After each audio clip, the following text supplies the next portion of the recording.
ಅವ್ರ ಹೆಸರಿನೊಳಗ 3 ಅದಾವ. ಮೊದಲನೇದ್ದು ಗುರು, ಎರಡನೇದ್ದು ಪಾದ, ಮೂರನೇದ್ದು ಲಿಂಗ. ಗುರು, ಪಾದ, ಲಿಂಗ 3 ಅದಾವ. ಮುಂದೆ ಸ್ವಾಮಿಗಳು. ಗುರು ಅಂತಂದ್ರೆ ಏನು? ಗು ಅಂದ್ರೆ ಕತ್ತಲೆ, ರು ಅಂತಂದ್ರೆ ಬೆಳಕು. ಮೊದಲ 2 ಅಕ್ಷರಗಳ ಅರ್ಥ ಏನು?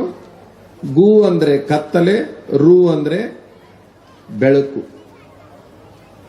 ಇಲ್ಲಿ ನಿಮ್ಮೊಳಗಿರ್ತಕ್ಕಂತಹ ಮೊದಲನೇ ಅಕ್ಷರದ ಕತ್ತಲೆ ಏನೈತಲ್ಲ, ನಿಮ್ಮೊಳಗಿರ್ತಕ್ಕಂಥ ಗು ಅನ್ನುವಂತಹ ಕತ್ತಲೆ ಏನೈತಲ್ಲ, ಅದು ಎಲ್ಲಿ ಹೋಗುತ್ತಪ್ಪ ಅಂತಂದ್ರೆ ಈ ರು ಅನ್ನುವಂತಹ ಗುರುವಿನ ಹತ್ತಿರ ಬಂದಾಗ ಮಾತ್ರ ಅದೆಲ್ಲ ದೂರ ಆಗಿಬಿಡುತ್ತೆ. ಇದು ಗುರು ಆಯ್ತು. ಪಾದ ಅಂತ 2 ಅಕ್ಷರ ಅದಾವ. ಗುರು 2 ಅಕ್ಷರ, ಪಾದ 2 ಅಕ್ಷರ. ಯಾವುದಕ್ಕೆ ಪಾದ ಅಂತೀವಿ ನಾವು? ಈಗ ನಮ್ಮ ಜೇರಿಟಿಗೆ ಶಾಸ್ತ್ರಿಗಳು ಹೇಳಿದ್ರು, ಎಲ್ಲ ದರ್ಶನ ಆಗ್ತದೆ, ಸಮಾಧಾನ ತಗೋರಿ ಅಂತ ಹೇಳಿದ್ರು.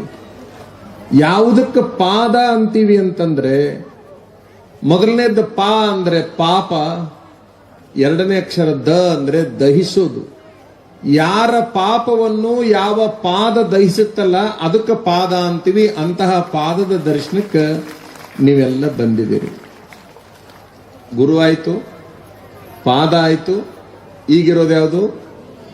ಲಿಂಗ. ನಮ್ಮ ಒಳಗೆ ಒಂದು ಸಿದ್ಧಾಂತ ಇದೆ. ಯಾವುದು ಅಂದ್ರೆ ಅಂಗವನ್ನ ಲಿಂಗವನ್ನಾಗಿ ಮಾಡಿಕೊಳ್ಳೋದು.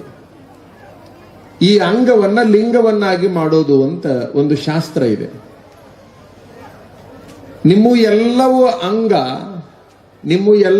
ಅಂಗ,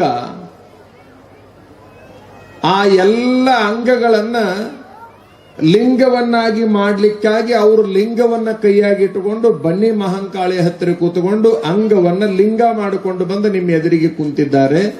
ಇದು ಲಿಂಗ ಸ್ವರೂಪ. ಇದು ಲಿಂಗ ಸ್ವರೂಪ. ಅಂಗವನ್ನ ಲಿಂಗ ಮಾಡೋದು ಬಹಳ ಸುಲಭ ಐತಿ.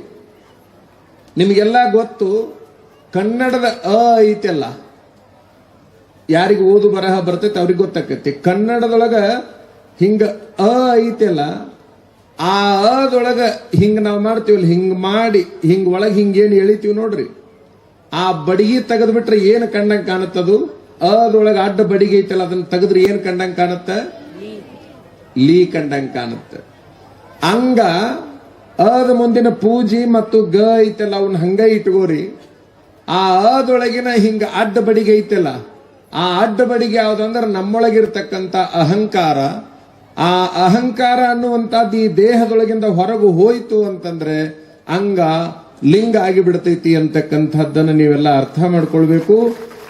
ಈ ನಾಡಿನೊಳಗ ಆ ಅಹಂಕಾರದ ಅಡ್ಡ ಬಡಿಗೆಯನ್ನ ಕಿತ್ತೊಗೆದಿರ್ತಕ್ಕಂತಹ ಲಿಂಗ ಯಾರು ಅಂತಂದ್ರೆ ಗುರುಪಾದ ಲಿಂಗ ಮಹಾಸ್ವಾಮಿಗಳು ಅನ್ನೋದನ್ನ ನಿಮ್ಮೆಲ್ಲರ ಗಮನಕ್ಕೆ ನಾವು ತರಬೇಕಾಗಿದೆ.